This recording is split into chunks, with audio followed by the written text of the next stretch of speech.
in session. Hello, hello, hello. Class is in session. Welcome today to Earth School, to lecture number 10 within the curriculum. Today's lesson is the circular economy. I'm really looking forward to this one. If you are in the chat, please say hello. Or if you are live with us right now, please say hello. I'm so looking forward to this one. This class, we are talking about one of the key principles to building a actual community, not just this fad thing, this idea that we have online, access to one another and put each other in an app or whatever and call that a community. Hello, Greg. Hello, Jules. Welcome. So, yes, today we're talking about the circular economy, and this one's going to be a really beautiful one because we have three main principles within the real lifestyle ecosystem that I like to also teach within Earth School. And the first one is circular economy. And so let's just break that down really quick. We focus on building a community that's self-sustaining, right? And this is, as always with Earth School, a return to ancient ways. And this is the vision really for real lifestyle to begin with, which is a return to ancient ways, which means, wisdom of community and harmonious co-creation through community. So because we value supporting within the ecosystem and keeping the value within the community, that means we hire, refer, and invest within the circles which we run. And the more problems that we can solve together, the stronger that we truly become. And so it's always a matter of looking at life from that lens and looking at life from that perspective.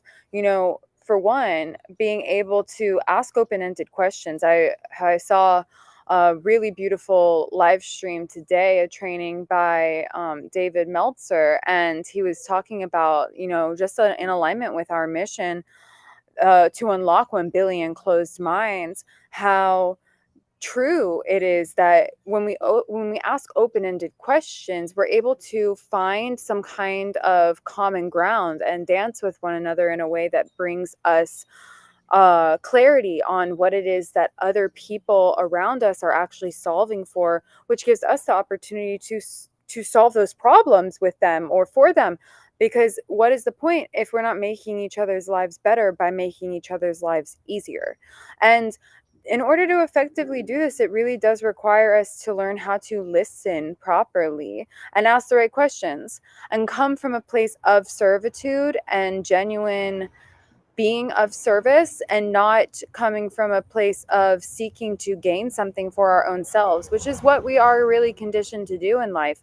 That is the domineering and dominating way of the world that's become so societally normal through the whole acquisition and through imperialism and through the conquest of a new age.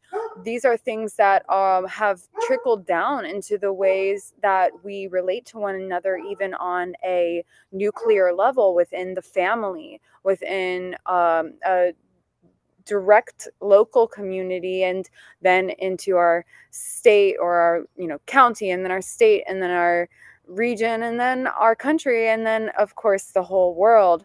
And the reality of the matter is that these are actually kind of newer ideas, these ideas of conquest. I mean, don't get me wrong, war has gone on for a very, very long time, and people have been mistreated for a very long time. But what's more ancient than that is the wisdom of creating something that is self-sustaining within an ecosystem, so that the royalty is each of us. It's not just some kind of monarch. Now, don't get me wrong. Once again, there are people who step up and rise to the occasion above. It's a self-selected rank, though. Everyone has the opportunity to show up how they choose to show up. And of course, we will fail along the way. But the truth is that creating a circular economy means learning how to show up in the highest regard for what it is we have envisioned for our life, for who we decide to be on high. And whatever that looks like for you is whatever that looks like for you. There's no right or wrong answer. You are the creator of your own life. It's your real lifestyle way. It's nobody else's. It's your blueprint. It's your alignment. It's nothing other than your decision for yourself. But the question that you get to ask yourself is, what does that actually look like? Who am I actually looking to co-create with? Who is it that I purport to be in the world? And then how do I serve the people around me so that I can actually show up as that person to the fullest without, making some kind of self-sacrifice just to be around people? Because what's the point of that? There's no real point in that. I mean, it's to no end, right? It's endless. And one thing that is so important, and now I'm speaking directly to the women, and to the wives in particular, but really just the matriarchal figures of a household, of a community, of a divine sisterhood, whatever it may be. But a lot of the time, so many women, we call ourselves queens. That's been the trend, right? We hop on it. Yes, queen. Love that for you, queen. And we want to feel like queens, and we should be treated like royalty and like queens. But a lot of the times we'll be trying to be called queens, looking cute, popping gum, engaging with kings who are not kings. They're dudes at best, right? Or even if you're not even concerned with that, searching for some kind of, a man. But the reality is, a man is not a financial plan. You want a man, but do you have $1 in the bank? And I'm so serious, like from the heart, a man is not your financial plan. And no matter how rich your husband is, where is your concern for your economy?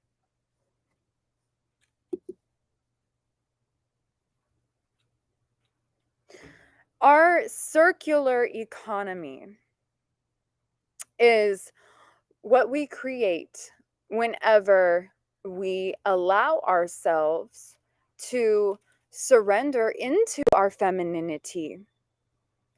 Back to Earl Nightingale's 30-day challenge. If you're a homemaker, give without concern for what it is that you receive in return. If you're a salesman, go about it as if you never have before, not with some kind of hectic fashion, but with a fervor of knowing that your input determines your output. And whatever that truly looks like. I would love to give an example of a circular economy and what that looks like in actuality. I would like to give you a real life example through Earth School and the ways that we've invested in one another. But out of using my queen like discretion, I choose not to drop names and point little things. But if you are active within the community and you are going through the curriculum, then you will see and observe, if you have a keen eye for it, which I trust, as we lecture and as we learn and educate one another and engage within the material of all that it is that we are unlocking within and throughout this process, that you will see and observe the ways that Karina mentioned this company in that live stream or in that lecture, and then 4 lectures later, I see that here now. I wonder how that person became a contributor to what it was that someone else was doing to be able to formulate that kind of mutually reciprocal dynamic and relationship, so that there was a symbiosis such that pretty much everything else was irrelevant because the thing that we're solving for, or the thing that the other person was solving for, became easier due to our contribution. That is a beautiful thing to be able to do. Now, for the kiddos especially, let's do an example of what that would look like, right? So let's say, and I'm making this up on the spot, so it might be a little goofy and a little bit silly, and we're just going to pull from the elements and channel the example, okay? So let's say that Mikey has a bike shop, and Mikey wants to make sure that every person in his county has access to transportation. But Mikey needs an air pump because he has bikes and he has tires, but he doesn't have a way to inflate them. Okay? Now, because Mikey is a person of service, he goes around into the community and he introduces himself and asks others, how can I be of service to you? Not thinking, hey, I need this, give me that, I want it now, I'll do that if you do that for me. No, he has a way of looking at life that is from a state of contribution and mutual reciprocity. And because of this, he makes a point to simply listen to the needs of those around him. And in doing that, trusts that the universe, divine creator, Allah, God, Buddha, Krishna, and the elements of magical science all around him will provide. And because he does that, Mikey, owning this bike shop and tire shop, goes into the community and asks the fruit stand owner, and let's call her Jules, what Jules could possibly need. Jules, what would make this the best year ever? And Jules tells Mikey, gosh, you know, I feel so abundant. I feel so aligned. And still, I really could use a tarp for my farm stand. I have the food, I have the fertilizer, I have the water and the irrigation system, and we have access to the sun. We have everything we really need, but we would benefit a little bit more to protect the plants a little bit better through having a tarp. So Mikey says, okay, all right, a tarp. Let's see what we can do. Now, to be honest, Mikey doesn't have a tarp, and Mikey doesn't even have the money at that moment to get a tarp for Jules. If he did, he would just buy one and then help her. But because he doesn't, he sits back and he thinks, what can I do? So he pockets that for a minute and he just thinks to himself, all right, let's see how we can maybe help Jules get a tarp. And he goes on to the next thing. And as he goes on to the next thing, Mikey stumbles upon a construction site. And when he finds the construction site, he meets a guy named Greg. And Greg has not a tarp, and not an air pump for his tires, but Greg has a bunch of sand, like a bunch of sand, a bunch of asphalt, and a bunch of mixable concrete. But you know what Greg needs for his construction site? He doesn't have easy access to water. He needs the water to mix the concrete. And because he needs the water to mix the concrete, and because he has a job at the end of this week, he doesn't really know what he's going to do. But Mikey just had a conversation with Jules. And he remembers that Jules said she has easy access to water. So Mikey thinks for a minute. And Mikey asks the open-ended question to Greg, the construction site owner. Would it be helpful if I could introduce you to someone who might have easy access to water?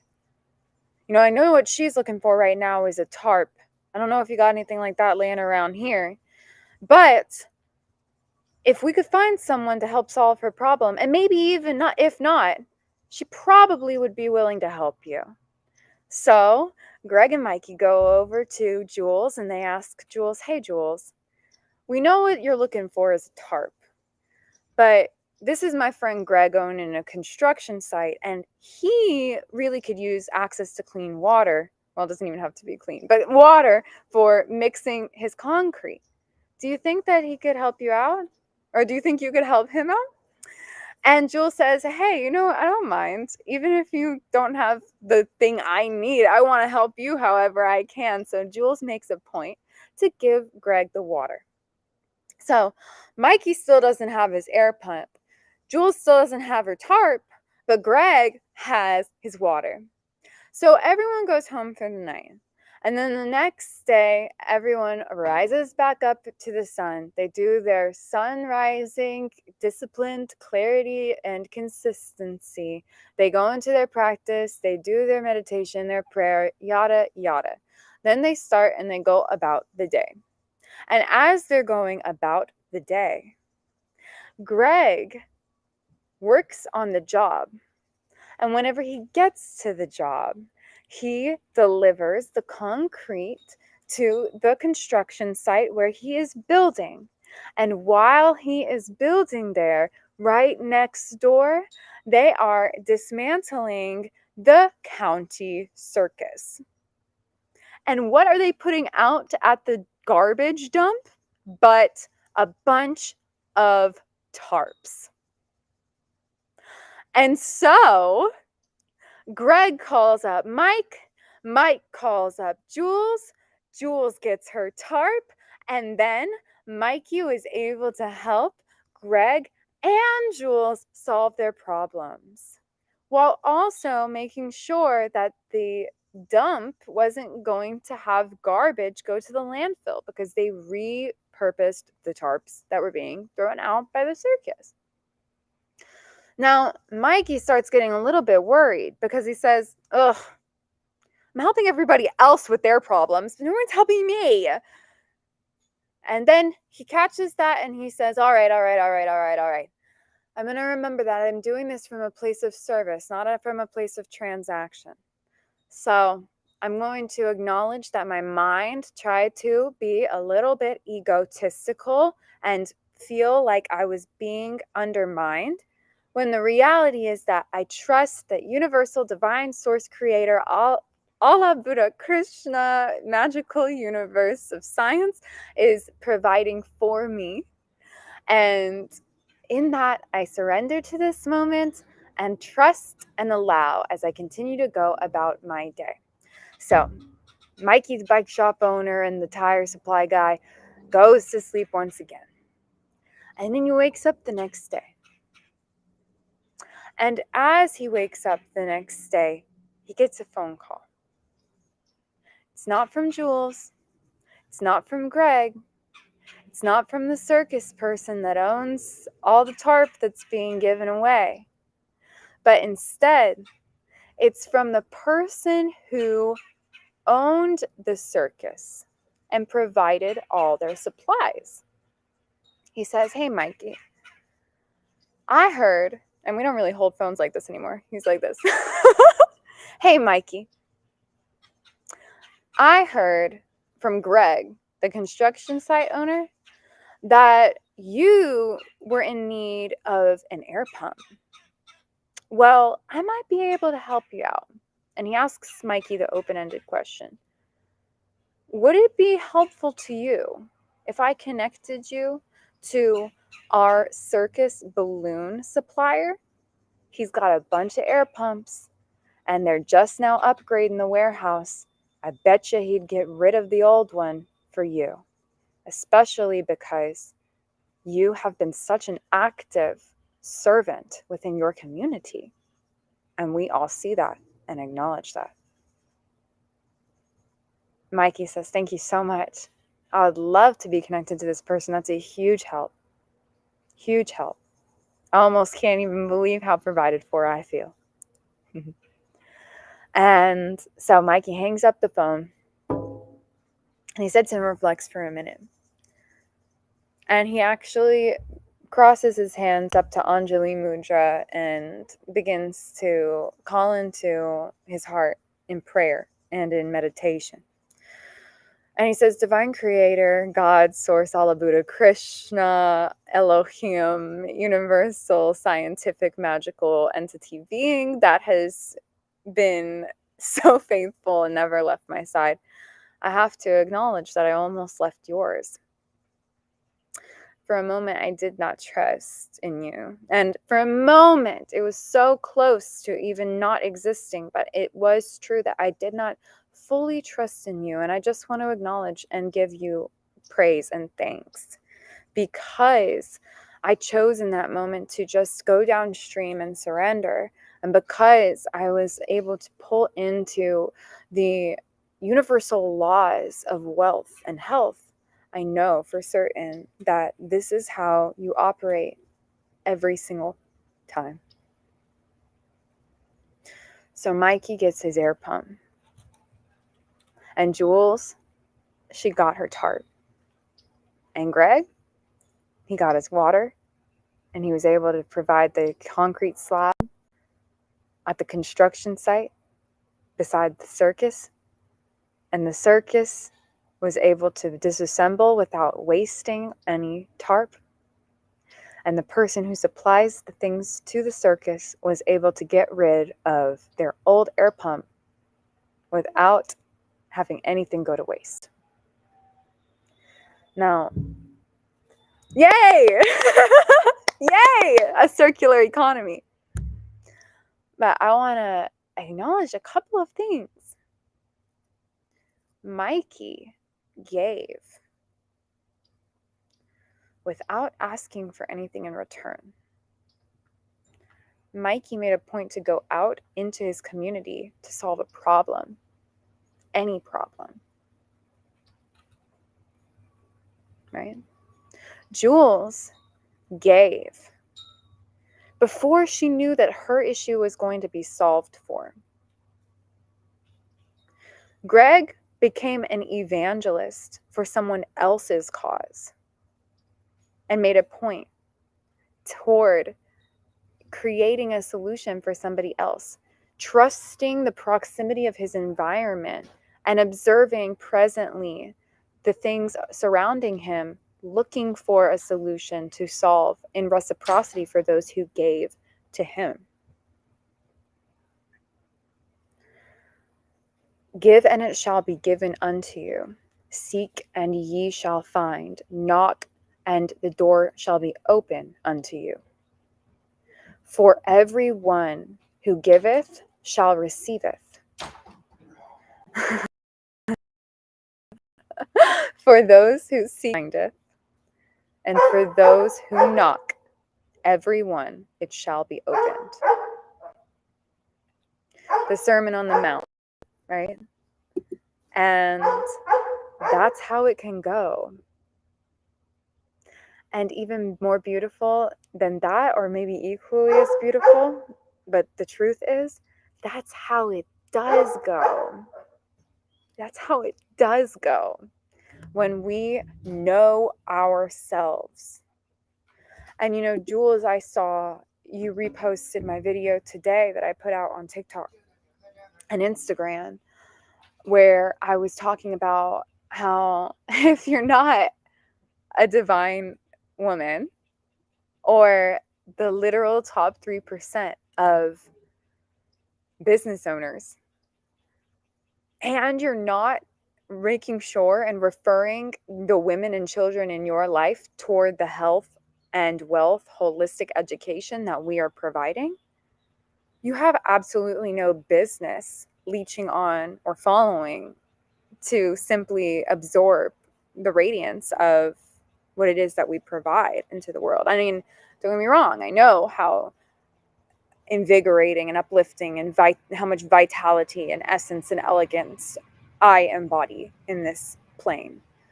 I know, I'm aware of the quintessential womanhood it is that I radiate.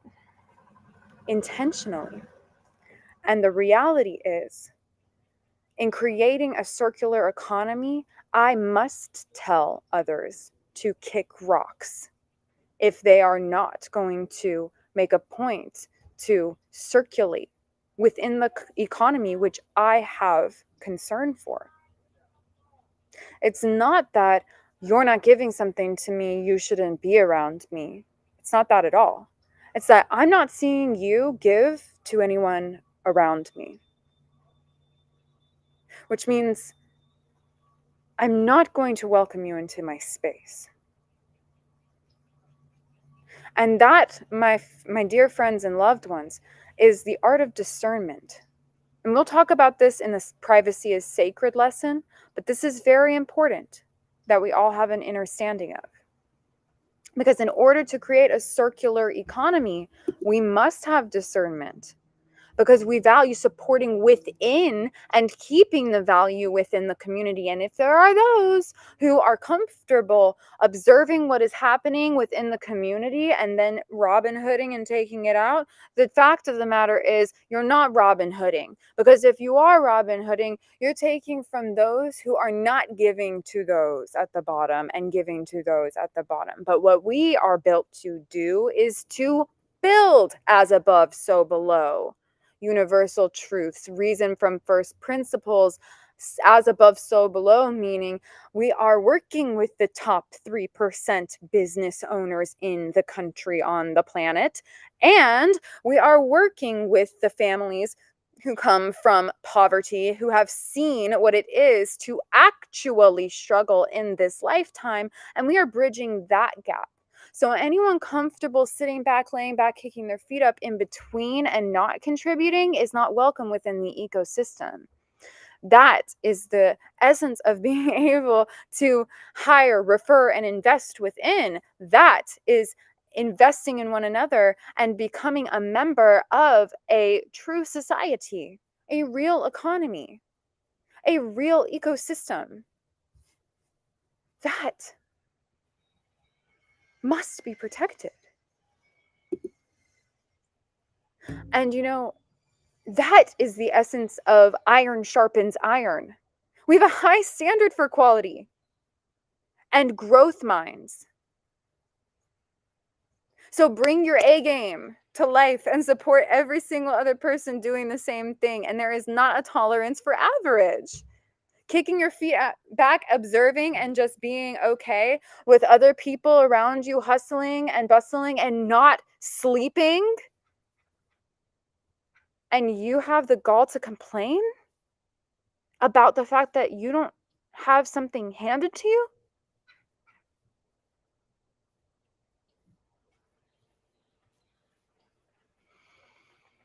We're here to become greater. And we do that by being around great people. And notice, I didn't say just any old woman. I said divine women. Top 3% business owners.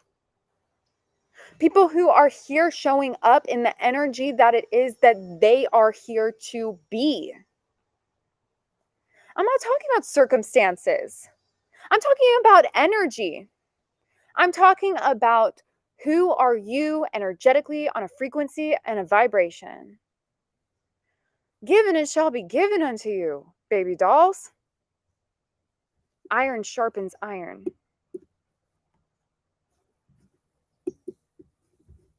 Beautifully said.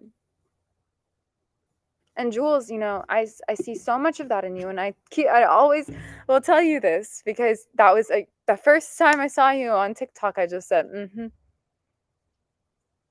she's a real one. I don't know what she's been through. I don't know what she's going through, but she's a real one. Because I can tell she's stepping up into her own divinity.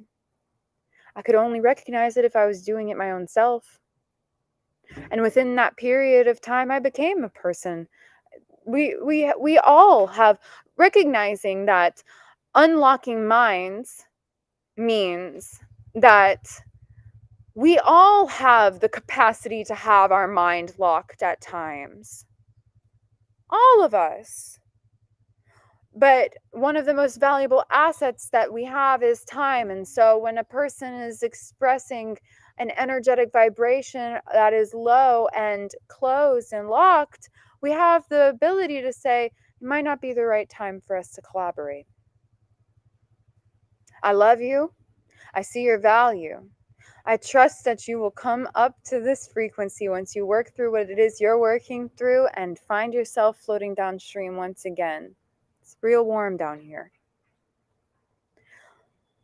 But until then, I trust that you're on your journey and that there may be a time that comes where it's good for us to harmoniously collaborate, harmoniously co-create through community. And usually that's enough to snap somebody out of it. But if they need more time, that's fine too. It brings us to principle number 3. Reputation is a community effort, which means seeking respect, not attention. It's not about who we are affiliated with. It's not about who liked your Instagram post.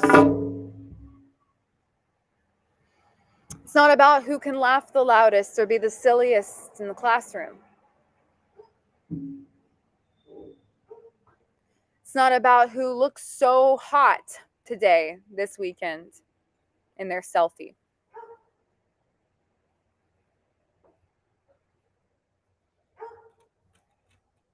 It's about respect. And respect is learning to listen and take action with what it is we've learned. So the reputation is a community effort, and that means doing right by others and placing the mission over commission.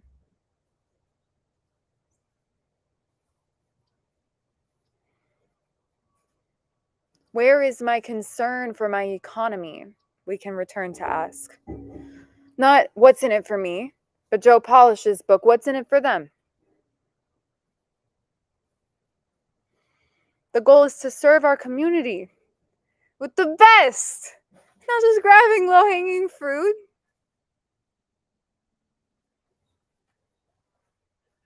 You could pick the apples up off the ground, baby, but they might have worms.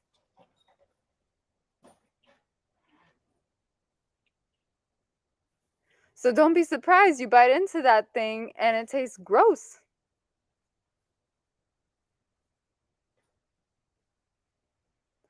Integrity is formed by collective reinforcement. How could I speak like this so confidently? You think I haven't had people lift me up while I was crumbling? You think I haven't cried my eyes out in a room full of sharks and had them open like the beautiful lotus flowers that those individuals are within themselves? Reflecting back to me my own vulnerability, my own sensitivity, and my own divinity.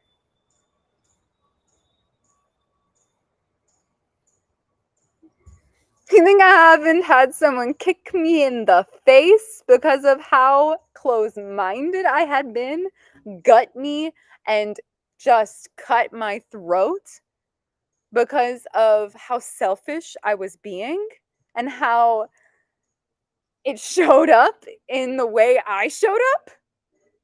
I certainly have, beloved. I most certainly have. And I'm so grateful for that.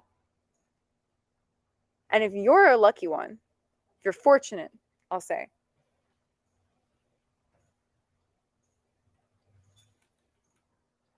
your iron will be sharpened. And it's not about luck. And I correct it to fortunate. Because we decide when we live healthy, wealthy lives. We choose and we continue to choose in every single moment which follows. We always have the ability to fall off. And that's when we have the people around us to pick us back up. You're doing it again. That's why we do not allow mediocrity around us. Because we allow mediocrity around us, and what would mediocrity or the average person say? The average person would say, oh, it's fine.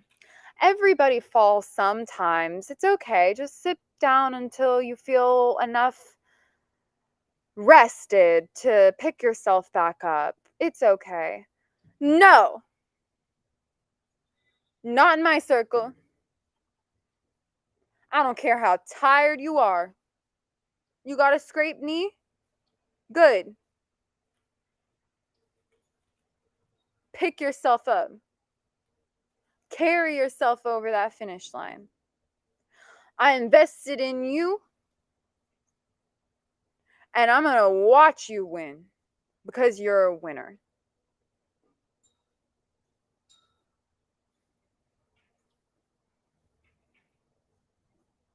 And when you get across that finish line, we're all going to cheer and we're all going to celebrate.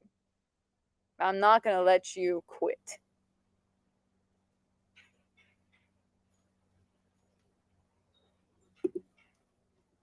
The best. The very best. And that's how you earn respect. You earn respect, and you earn respect by allowing the self to embody the lessons that the people who have invested in you have taught you.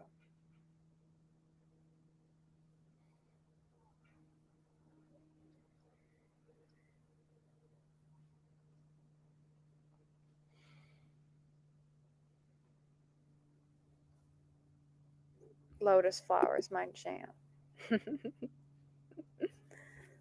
Yum. Lotus flowers? Lotus flower jam? Sounds like it'd be good. Circular economy. It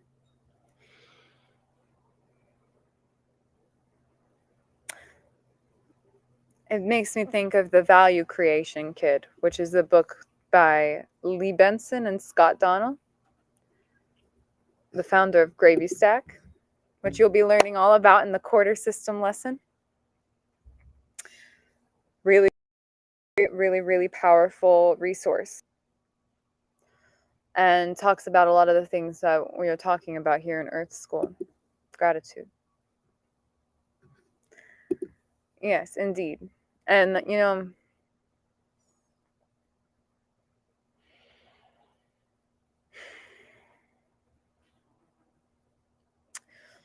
the financial abundance game is so perfect to return back to for this concept and truth, because this is how it works, really. All the people at the top are collaborating, honeys. Nobody's in competition with one another. It's the ones kicking their feet up who are in competition.